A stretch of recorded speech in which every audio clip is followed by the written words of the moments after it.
तो आप लोग को भ्रष्टाचारी कहते हैं। रामलीला मैदान पर बोले सारे भ्रष्टाचारी जमा हो गए हैं और देखिए सब एक दूसरे को बचा रहे हैं। भ्रष्टाचारी झूठे लाल फोटे वाले बीजेपी यही है ना। आप देखिए सबसे बड़ा घोटाला बीजेपी का आपने वो बनाया भ्रष्टाचारी झूठे लाल फोटो वाले बीजेपी हाँ। हमारे 70 साल में सबसे बड़ा घोटाला इलेक्ट्रल बॉन्ड का घोटाला है। सुप्रीम कोर्ट ने कहा है ये गैर कानूनी है, संविधान के खिलाफ है, असंवैधानिक है, गैर संवैधानिक है। क्या हुआ इलेक्ट्रल बॉन्ड घोटाले में? 8,250 करोड़ रुपया चंदा बीजेपी को मिला। और कैसे मिला? 4 रास्ते में आपको गिनाऊंगा। पहला रास्ता था चंदा दो धंधा लो, दूसरा रास्ता था ठेका लो रिश्वत दो घूस दो, तीसरा रास्ता था हफ्ता वसूली और चौथा रास्ता था फर्जी कंपनियां। ये इतना बड़ा घोटाला था। कई घोटाले लोग कंपनियों के खिलाफ ईडी की शुरुआत होती है, सीबीआई को छोड़ते हैं, इनकम टैक्स की जांच शुरू होती है, इलेक्ट्रल बॉन्ड खरीदते हैं, सब बंद हो जाता है। तो ये कैसी? पर ये गड़बड़ियां तो आपकी तरफ भी हैं, आरजेडी की भी है, आम आदमी पार्टी भी फंसी हुई है। सही हुआ, सही कहा आपने। सही सवाल है, मैं इसका जवाब देता हूँ। हमको भी 1400 करोड़ मिला इलेक्ट्रल बॉन्ड से, पर हमारे हाथ में ईडी नहीं है, हमारे हाथ में सीबीआई नहीं है, हमारे हाथ में इनकम टैक्स नहीं है। हम ठेके नहीं देते हैं। ठेका कौन देता है? कॉन्ट्रैक्ट कौन देता है? गडकरी साहब देते हैं। राज्य सरकारें देती हैं जहां आप है। हमारा ये जो चंदा दो धंधा लो, राज्य सरकारों के कॉन्ट्रैक्ट से इसका कोई लेना देना नहीं है।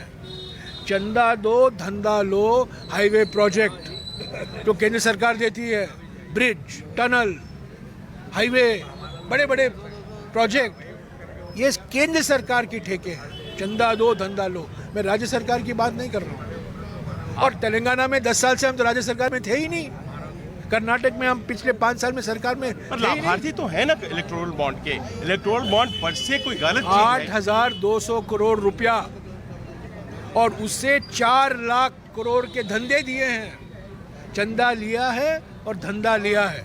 और ये भी कि यही मुद्दा रहेगा, गारंटी मुद्दा रहेगा। पर वो जो 80 करोड़ लोगों को अनाज, ये सब काउंटर कैसे करेंगे? आयुष्मान कार्ड, ये लोग लाभार्थी हैं, इनको कैसे आप कन्विंस करेंगे कि आप मोदी जी को मत वोट दीजिए? किसने शुरुआत की?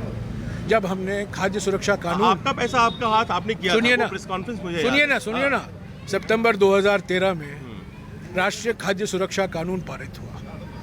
उस विरोध कौन किया? एक मात्र व्यक्ति ने किया। गुजरात के मुख्यमंत्री ने उसका विरोध किया। ये कानून बना। 8 साल तक ये कानून का नज़रअंदाज किया गया। तब कोविड महामारी आई, तब मोदी जी को जानकारी आ गई भाई मेरे हाथ में कोई हथियार नहीं है राहत पहुंचाने के लिए, यही एक राहत है, यही एक रास्ता है। तो उन्होंने क्या किया? ये इसमें बहुत माहिर है। राष्ट्रीय सुरक्षा कानून का पेंटिंग हटा दिया और ब्रांड कर दिया प्रधानमंत्री गरीब कल्याण अन्न योजना। यही तो किया उन्होंने। महात्मा गांधी नरेगा देखिए, उसकी कितनी आलोचना की उन्होंने। और जब कोविड महामारी आई तब उसी महात्मा गांधी नरेगा का इन्होंने पूरा इस्तेमाल किया है। तो लोग जान गए हैं ये ड्रामाबाजी है, ये नाटकबाजी है। मेरा आखिरी सवाल है ईवीएम को लेकर। मैच फिक्सिंग कहना इन चुनाव पर ये कितना उचित है? राहुल गांधी कहते हैं मैच फिक्सिंग हो गया, आपको विश्वास नहीं है और जहां जीत जाते हैं आपकी शिकायतें खत्म हो जाती हैं। हम क्या कह रहे हैं? 100% वीवीपैट होना जरूरी है। सुप्रीम कोर्ट ने भी कल नोटिस दिया है। सुप्रीम कोर्ट ने नोटिस दिया है। ये पहला कदम है। हम ये कह रहे हैं अगर आप ईवीएम इस्तेमाल करना चाहते हैं, हालांकि सभी देशों में ईवीएम का इस्तेमाल होना नहीं सही नहीं।